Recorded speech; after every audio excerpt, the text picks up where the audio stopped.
Okay, so we got Extreme Rules coming up, and I'll be honest, this one doesn't look like it's going to be all that amazing, to be honest. You know, they've gotten rid of Backlash, which essentially was just WrestleMania redo, and honestly, I throw in Extreme Rules, which is kind of tepid. Now that they're PG, you really don't get to have as many, it's nowhere near as violent as it should be with the term like Extreme Rules. Now, looking at what we have currently, there are like 6 matches. Just 6. So I'll talk about those six, and those 6 only. So we'll start off first with Mysterio, Cody Rhodes, Falls Count Anywhere. So this will be the last time these two guys will face, since they're both in different shows now. I'll talk about the draft later.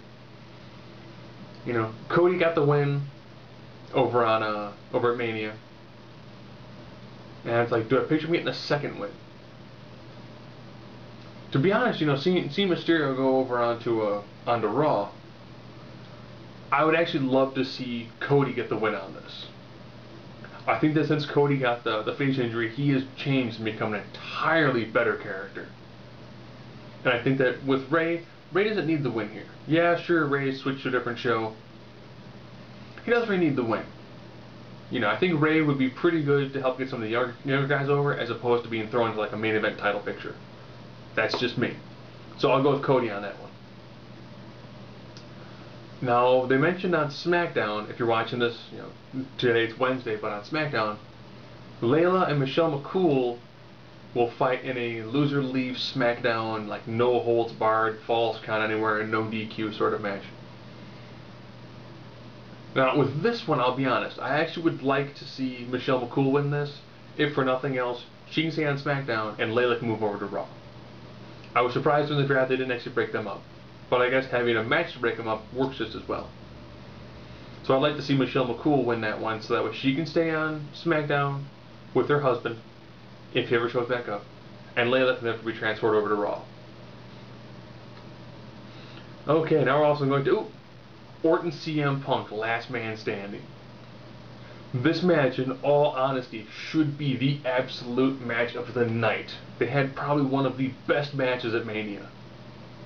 And again, this last means you guys are going to face each other. Now with this one, I know they just recently brought back the Nexus, and Orton is going to pretty much become, you know, a fairly decent-sized threat over on SmackDown. I go, but Orton did squeak one out. Orton's been doing a pretty good job against Nexus recently. You know, he did destroy all of Nexus leading into their match at Mania. I can't picture Nexus getting involved and CM Punk getting the win, and then hopefully, just hopefully, that'll push CM Punk into the more dominant heel on Raw, and maybe get him in line for a title shot. Maybe. So I'm gonna go with Punk on that one. Lawler, Ross, Cole, Swagger in a country with, I really don't care.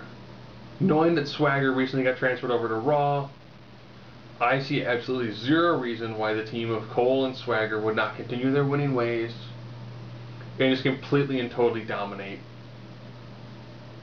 It's the one that's really going to kill Raw.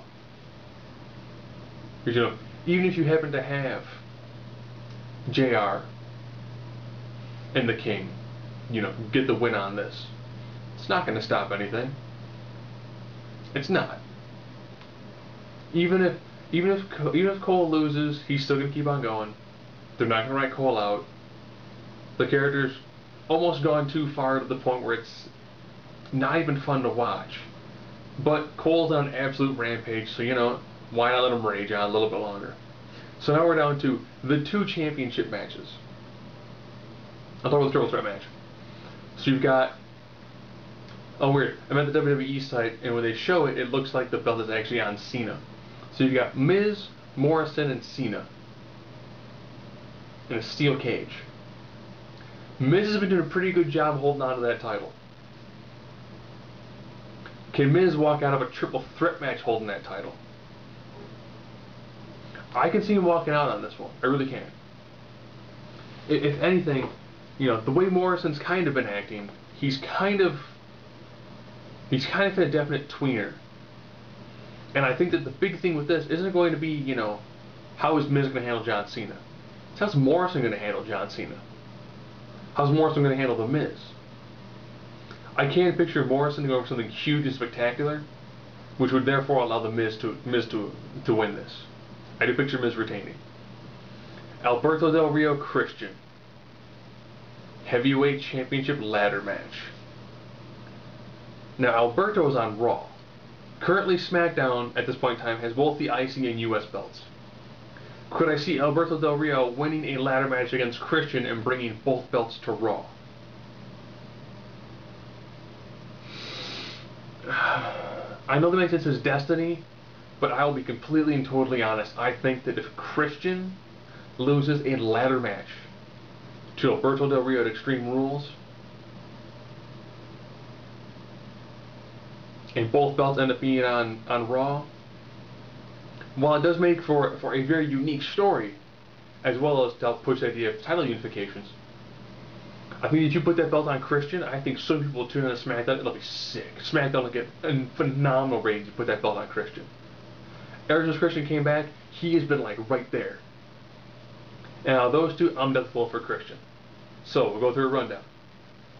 Christian, Miz, Punk, Rhodes, Swagger, Michelle. Wow, I just called a straight heel pay-per-view. And that's Extreme Rules.